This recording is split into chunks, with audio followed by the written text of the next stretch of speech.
Yeah.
à Dieu. Amen. Veuillez vous tenir debout quelques minutes dans le recueillement et prie. Nous te bénissons, notre Dieu, nous élevons ton Seigneur.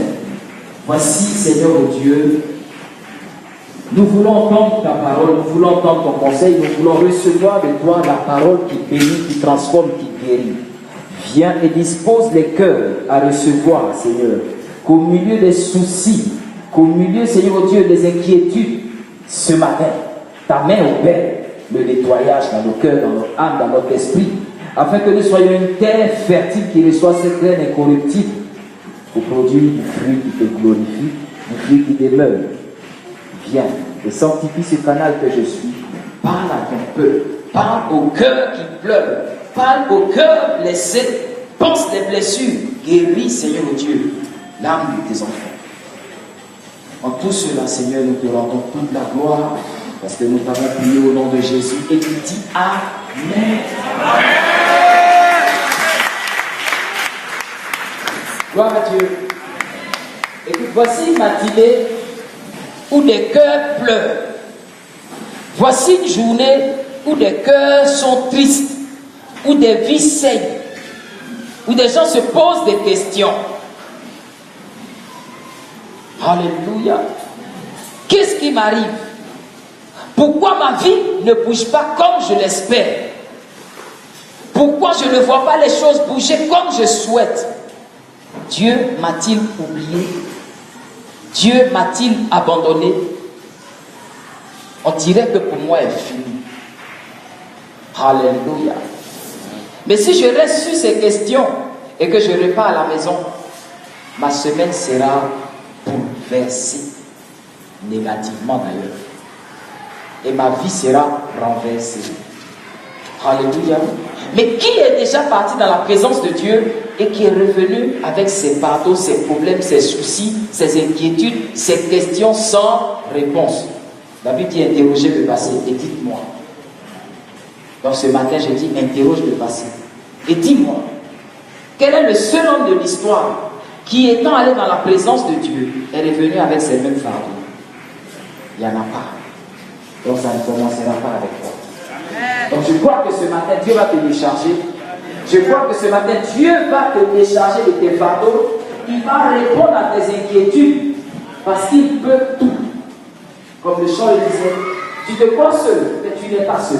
Il est avec toi. Même si tout semble te dire le contraire, il est avec toi. Alléluia. Gloire à Dieu. Nous allons lire un verset, quand tu as avec moi, 1 Timothée chapitre 1. Nous allons lire le verset 18. Gloire à Dieu. 1 Timothée chapitre 1, il est écrit ceci. C'est Paul qui parle à son fils Timothée. Il dit, la recommandation que je t'adresse, Timothée, comme enfant, selon les prophéties faites précédemment à ton sujet, c'est que, d'après elle, tu combattes le bon combat. Alléluia.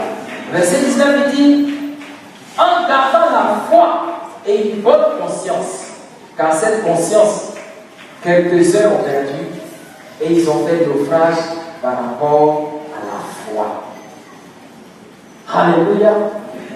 Paul parle à son fils Timothée. Il dit, Timothée, mon enfant, voici ce que je te dis ce matin. Dieu a donné des prophéties sur ta vie. Dieu a annoncé des promesses sur ta vie par le passé. Et jusqu'à ce jour, tu les attends, tu les cherches, tu veux voir leur accomplissement. Mais ce que je te dis ce matin, combat le bon combat, en gardant la foi et une bonne conscience, parce que cette bonne conscience, quelques-uns l'ont perdue et ils ont fait naufrage par rapport à la foi. Alléluia. Dis à ton voisin, je comprends un peu, mais je ne comprends pas bien. En plus, c'est vrai. Dis-lui, en plus, c'est vrai. Ou bien c'est faux. Tu comprends un peu, mais tu ne comprends pas bien. Paul dit, Timothée, combat le bon combat, garde la foi et une bonne conscience. Alléluia. Mais au moment où Paul parle à Timothée, Timothée est dans le même état d'âme que toi. Timothée est dans le même esprit que toi. Timothée a tellement été éprouvé que Timothée est au bord de l'abandon. de venir faire son dernier culte aujourd'hui, qu'après quoi, votre arrivée à vie. Timothée est venu te regarder une dernière fois et après quoi, vous n'allez plus vous voir parce que son choix est déjà fait depuis hier nuit. Timothée a attendu l'accomplissement des promesses pendant des années au cours des programmes, des veillées, des séminaires, sur l'imposition de main de plusieurs pasteurs. Et aujourd'hui, Timothée est venu s'asseoir, se disant le culte de la dernière chance. Amen. Y a-t-il encore une chance pour moi? Y a-t-il encore une chance pour moi? Demande à mon voisin. Y a-t-il encore une chance pour moi? Dieu peut-il t'accorder une seconde chance? Alléluia. Ce matin, je vais te parler d'un thème. Y a-t-il encore une seconde chance pour moi? Amen. Alléluia. Au milieu de tous les défis, de toutes les épreuves que je vis, je suis découragé. Mais est-ce qu'il y a encore une autre chance pour moi? Alléluia. Et vous savez, la parole de Dieu est claire.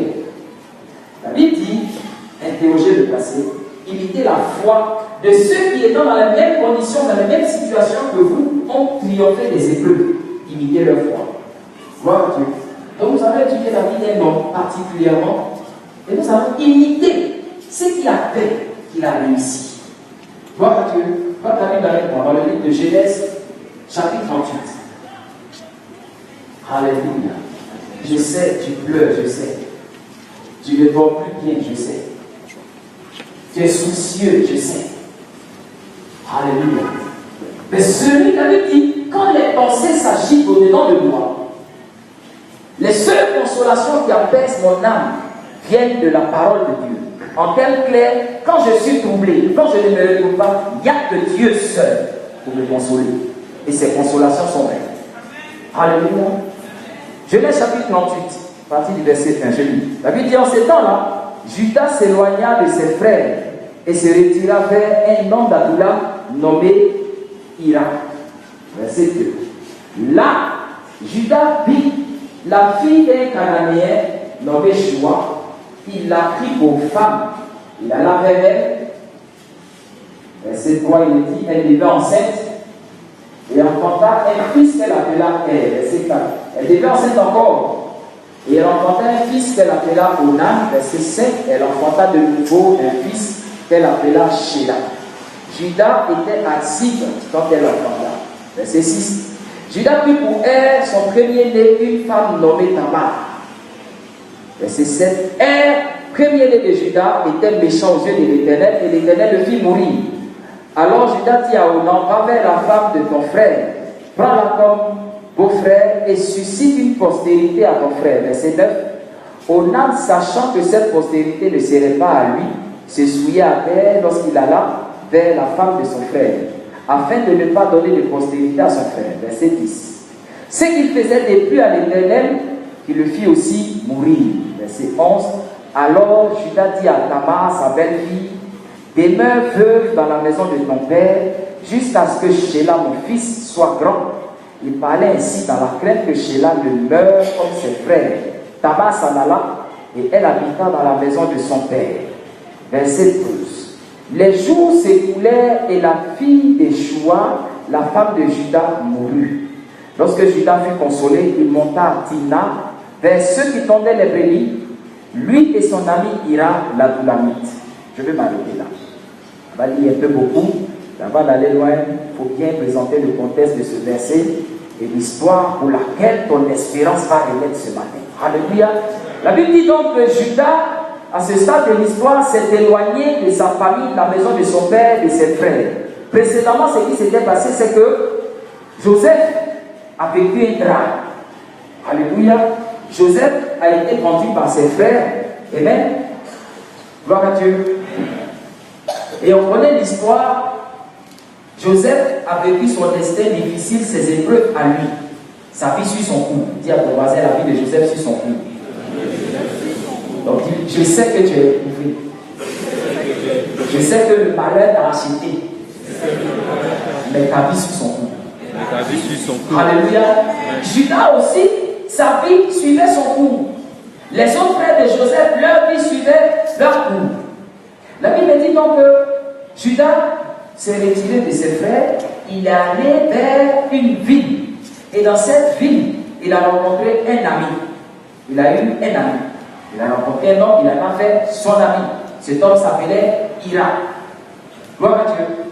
Et là-bas aussi, il a vu la femme, sinon la fille d'un Cananéen, il s'appelait, on prêche ensemble, il s'appelle Choix. Et il a pris la fille de ce Cananéen aux femmes. Alléluia. Regardez, l'histoire est très belle. La Bible dit Judas. La parole de Dieu nomme Judas. La parole de Dieu nomme la ville dans laquelle Judas se retire. La parole de Dieu nomme l'homme que Judas rencontre. L'homme qui devient son ami. Ira. Gloire à Dieu. La Bible nomme le monsieur qui va être l'ami de Judas. Mais la Bible ne nomme pas celle qui va être la femme de Judas. Elle s'appelle comment? Elle s'appelle comment? Non. Son père s'appelle. Mais elle s'appelle comment? Elle n'a pas de nom. Alléluia. Mais je me pose la question. Cette femme n'a-t-elle pas été baptisée par ses parents? Ou bien tu as oublié son nom? Alléluia. On va y aller. Son histoire n'est pas banale. Elle devient la femme de Judas. Alléluia. Enfant, aurait-elle été stérile? On va dire, oh, elle était de passage dans la vie de Judas. Comme elle n'a pas eu d'enfant, c'était pas important de la nommer. La Bible dit qu'elle eut un fils. Elle eut un fils. Et il eut encore un fils. 3 fois. Alléluia. Et son nom n'est pas important. Gloire à Dieu. Le premier fils, il grandit. Il se marie. On ne connaît pas le nom de sa maman. Il meurt. Vous savez, quand il y a une mauvaise nouvelle, quand il y a un deuil et qu'on va saluer la famille, on fait un effort au moins pour connaître le nom de la famille. On dit dans la famille, il y a quelqu'un qui est décédé. Amen. Gloire à Dieu. Elle est morte. On va dans la famille pour dire Yacoub. On connaît son père Judas, mais on ne dit même pas le nom de sa maman. Suis bien. Petit corps, on a oublié. Onan, lui aussi meurt. Deuxième drame dans la vie de cette femme. Son nom n'est pas important. Alléluia. Gloire à Dieu. Elle a un 3e fils. La Bible dit donc que le père, pour protéger son fils, refuse d'appliquer la loi de leur coutume qui prévoyait qu'on donne la femme des 2 frères précédents au dernier afin de susciter une postérité, afin de susciter des enfants à leur premier frère, si on peut dire comme ça. Gloire à Dieu. Et donc Judas décide de protéger son fils, comment il s'appelle le 3e là? Shelah. Amen. Judas décide de le protéger. La Bible dit alors, il dit à Tamar, pardon, retourne chez tes parents. Amen. Retourne dans la maison de ton père, reste là-bas, pleure un peu, le temps que tu finisses tes jours de deuil, et que Dieu permette que Shelah grandisse. Quand il sera en âge de se marier, je vais te faire signe. Amen. Cette histoire est belle. Parce qu'elle rassemble en un même lieu, en un même moment, plusieurs vies dramatiques. Alléluia. Tamar elle-même, veuve à 2 reprises, elle se pose la question, Dieu m'a fait comment? Suis-je une tueuse de mari? Vais-je rester veuve toute ma vie? En Israël, on se marie en 16 et 17 ans. Alléluia. Donc elle était jeune, elle était fraîche. Ma vie va se limiter au veuvage. Y aura-t-il une seconde chance pour moi? Tamar est venue le dimanche avec ces questions. Gloire à Dieu. Judas lui-même.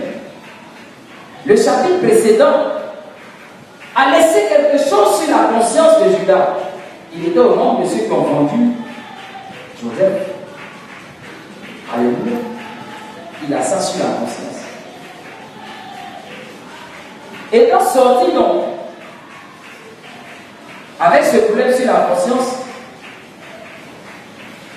il se retrouve avec un ami qui s'appelle Ira. Et la Bible dit, parce que c'est Ira qui rencontre dans la ville. Gloire à Dieu. Mais Ira, c'est pas n'importe qui. Ira, c'est un brancheur. On dit dans une ville étrangère à gros yeux. L'étranger ne connaît pas tout le monde. Alléluia. Donc quand tu arrives dans une ville, il faut t'approcher de ceux qui connaissent. Ira, il disait le quartier. Ira pouvait te dire qui est célibataire dans la ville et qui est marié dans la ville. Ira pouvait te dire qui on peut draguer et puis qui il ne faut pas draguer. Ira peut te dire les filles qui insultent et puis les filles qui sont bien élevées. Judas en a fait son ami. Alléluia. Or la Bible dit, les mauvaises compagnies corrompent les bonnes mœurs. Donc il y a des amis qui vont vous entraîner dans des gouffres et il y a des amis qui vont vous faire monter des montagnes. Alléluia. Judas, avec son problème sur la conscience, rencontre Ira. Ira, c'est un gars de chaud, un gars d'ambiance. Le vendredi, Ira peut lui montrer les bons maquis, tout ça. Donc Judas est content, je viens voir l'ami. Par Ira, Judas rencontre une femme. Mais la Bible dit, jusqu'à ce stade où je dois vous envoyer, on n'a pas encore dit le nom de la femme. Vous savez, il y a des amis qui vont vous donner une phrase qui va vous suivre toute votre vie. Quand vous demandez, dis-moi, elle s'appelle comment? Et là, je dis certainement que c'est vrai pour moi. Elle a formé les choses. Amen. Tout le reste du temps va être basé sur cette phrase-là.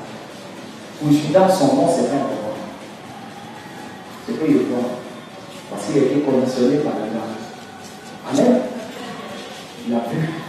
Parce que l'autre a dit, il a pu. Parce que l'autre a dit, prends tout le reste de la loi. Alléluia. Y a-t-il une seconde chance pour nous? Donc Judas prend la fille. Il s'est même passé. Elle lui fait 3 enfants. Et le drame commence. Le premier meurt. Le deuxième meurt.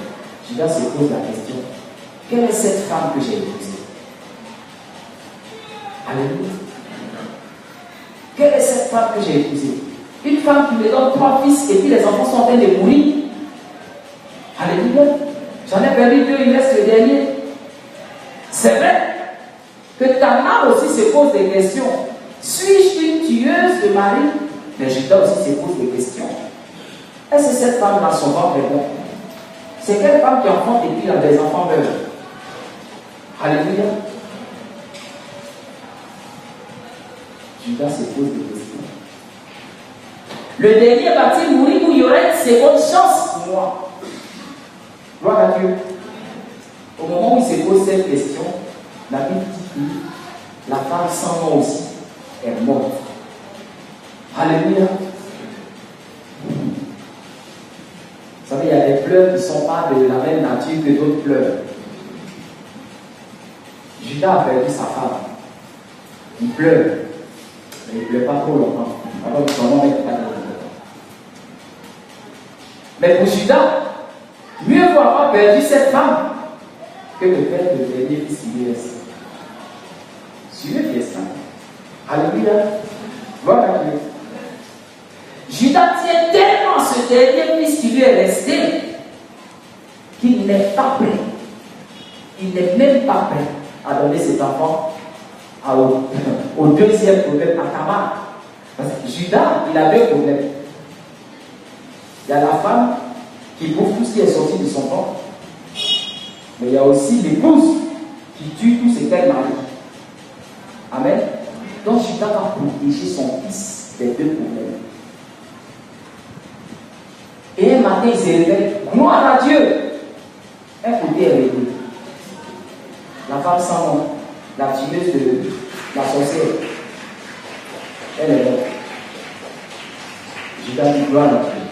Il a dû faire la louange, mais à moitié, parce que l'autre pouvait m'envoyer. Gloire à Dieu.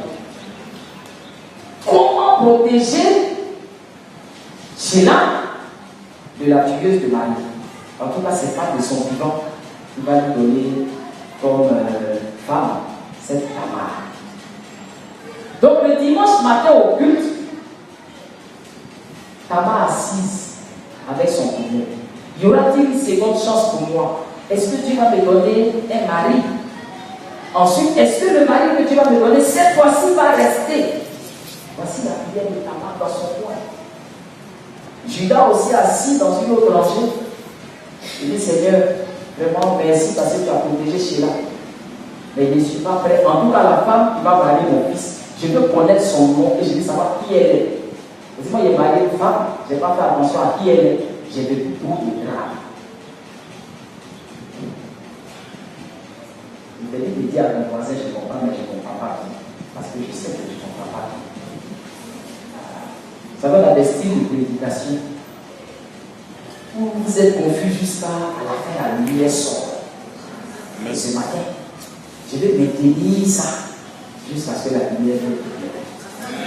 Parce que la lumière qui va sortir ce matin, c'est une lumière d'espérance. Paul disait, nous, à qui ces paroles ont été annoncées, ces paroles ont produit en nous une espérance. Au moment où nous étions découragés, la parole devait nous faire espérer. Et cette espérance, nous l'avons pour notre âme, comme une encre sûre. Vous savez, l'encre des bateaux, c'est un gros bloc de fer comme ça avec une chaîne qui maintient le bateau fixé à sa place. Tornade, tempête, vent, ça ne peut pas bouger le bateau. Alors Paul dit pour nous, notre espérance, elle nous maintient. Les problèmes viennent, les questions viennent, les malheurs viennent, on ne bouge pas. On est calé derrière Jésus. Alléluia. Et ce matin, je veux qu'après ce message, toi aussi ton espérance soit fixée comme une encre sûre